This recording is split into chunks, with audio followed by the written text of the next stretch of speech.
by gaining the knowledge that he needs, he can find out truly he's thinking outside the box. It's like Steve Jobs. When Steve Jobs created the iPhone, I mean, he wasn't thinking about, well, which group I'm going to be with or da-da-da-da. You know, this guy decided to think so far outside the box that he admitted he was a horrible father. He saw that he was not a great dad, but he created an iPhone that is huge all over. It's $1 trillion company now. You know, I mean, it's trillions of dollars. This guy had to think so far out and had to be so different that he didn't join groups and he didn't get caught up.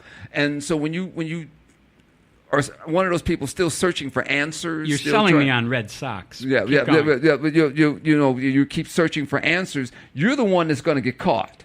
You're the one that the cult's going to get. You're the one that's going to be, trying to join from the Scientologies and join all these different weird religions and forum and all that and lose it because you have bought into the fact that there's something wrong with you. It's till you embrace that you fight for the right to be the individual who you are, you know, instead of joining the group. I cannot in any possible world conceive of joining a cult or being trapped into a cult. The only ones are where they get hot women to have sex with you. That's the only one where it'd be like, okay, you know, I like what Charlie Manson's saying, you know, as long as but that's like joining up with Adolf Hitler because you like vegetarians. You know, it's like. Yeah, but I mean, that is an aspect of what he's talking about. But that's not the main thing. He had a cool thing going, but he could have took it another way. He took it to where he's killing people. I didn't have any problem with him. I'm only talking about the sex. Yeah, that's what I'm saying. If he could have just drew them in with the drugs and the sex and just call it a day and we sit and sip drinks and I'm cool with that. But when you start talking about cutting babies out of motherfuckers and tripping, that's like, dude, what are you doing? Well, and that's the problem. And that's what we're seeing with the cult of personality surrounding Donald Trump is... what was the Benjamin Franklin saying? A man who chooses security or is willing to sacrifice liberty for security deserves neither. Yes. And there are a lot of, it's like the country is going to shit where we're on the verge of race wars in the street, you know, not to sound like, I'm hitting the panic button here, but things are getting truly horrible, and you got a bunch of people going, yeah, but tax cuts. Yeah. And ignoring the fact that most of the people who are saying, yeah, but tax cuts are not seeing the benefits of these tax cuts. It's like we were talking about before the show, because we got a trade war starting up with China and with Canada. And those folks in Iowa who made their living farming soybeans are going to find that they're losing half of their market for soybeans because China's not going to buy them anymore. Right. You sold people on the globalization. And how can you globalize and do everything? And also, that's why I said patriotism is a slogan. I was trying to tell the guy last night at my job, the American dream is a slogan, because if it's, you can't enjoy any of these things. You said life, liberty, and freedom. And, no. The best freedom, you're looking for a physical freedom, sure, but most people are living in bondage in their mind.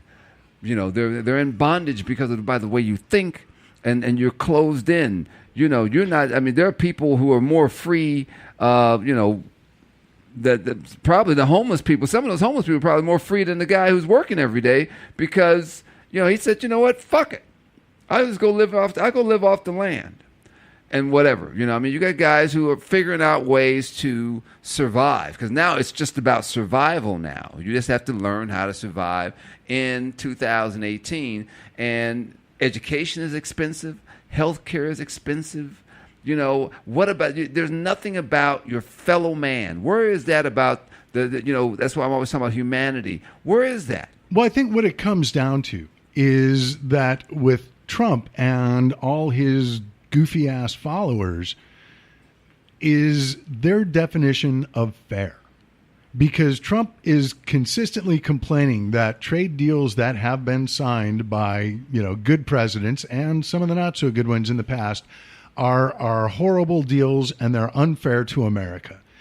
And what you have to understand is that you can't take that at face value, because this is a man whose definition of fair means biased to my advantage. Mm-hmm. Right. And so when they're complaining that things aren't fair, that's, it's like there's like a conversion standard, right. like with, converting currency. Right.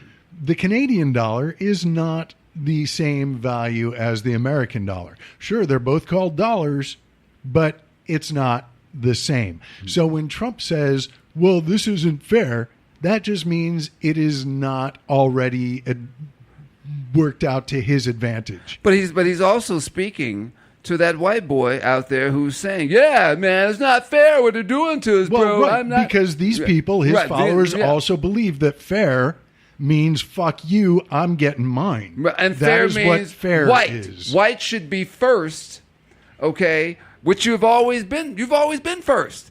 I mean, white. Right. I mean, you guys. Well, there's no privilege. Okay. Well, if there's no privilege, when was the last time you had to, continuously show your ID for shit? When were you followed around a department store? Right, followed around a department store because the media, which I also blame, who sold them on that blacks are the boogeyman and the black man. But see, and that's why black people believe that the white man is the boogeyman because for so long he's been shitting on them. Now, let me just say, the last time I was at a department store, there was an employee following me around. He was my personal shopper. But anyway, so what I wanted, Jim, so white. So what I wanted to say was, even the numbers don't matter. He complained about our trade deficit with Canada, and we have a trade surplus with Canada. It doesn't matter. None of it matters. None of it matters. And it doesn't matter that his Trump 2020 flags are being produced in China right now. Right. These people... His kids are making money. His daughter is making money. Or it doesn't matter that he's applied for, I don't even remember the number, but how many visas for foreign workers? Yeah, 61. To get gigs at Mar-a-Lago. And his wife she's the biggest she's immigrant. Another foreign worker. She's the biggest immigrant in the room. That chick couldn't put two syllables. Yeah. What? Have her say the word nuclear. Yeah. I mean, Bush said it better. I mean, yeah. She could be bester. They said she had a college degree, and then it turns out that was a lie. Yeah. So I don't know how she got that. And when they do the fact checks on him, they do fact checks on him all the time, and it's yeah. Well, and here's something, we were talking before the show about my time working at the Playboy Mansion. Right. And, a lot of people, you start bagging on Melania and people, oh, she's smart. She speaks 7 languages. Jesus, I can't even speak one. Or people will say, well, if Trump's so stupid, how come he's president? And something I learned when I worked at the Playboy Mansion, met a lot of women who were models in the magazine and, or aspiring to model in the magazine. And as Hef himself once said, I'm not picking these girls because they're up for membership in Mensa. They weren't the brightest bulbs in the box, the sharpest knives in the drawer, but what they were good at, they were really crafty. They knew how to manipulate people and get what they want. Right. So would I say they're smart? Fuck no. Right. Would I say they know how to work someone and get what they want? Hell yeah. They're crafty. My mother always said, work your moneymaker, girl. Use your moneymaker. Why was she telling you that? Yeah. Yeah.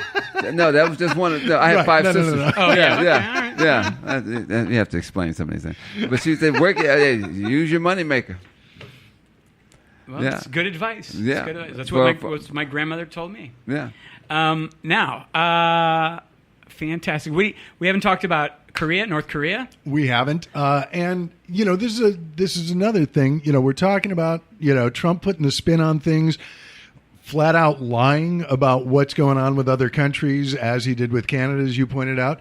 And this week, our Secretary of State Pompeo is in North Korea to kind of help.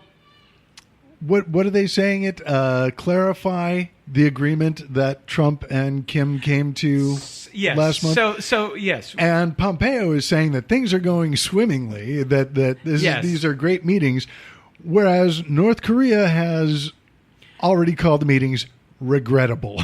Regrettable, gangster-like mindset of U.S.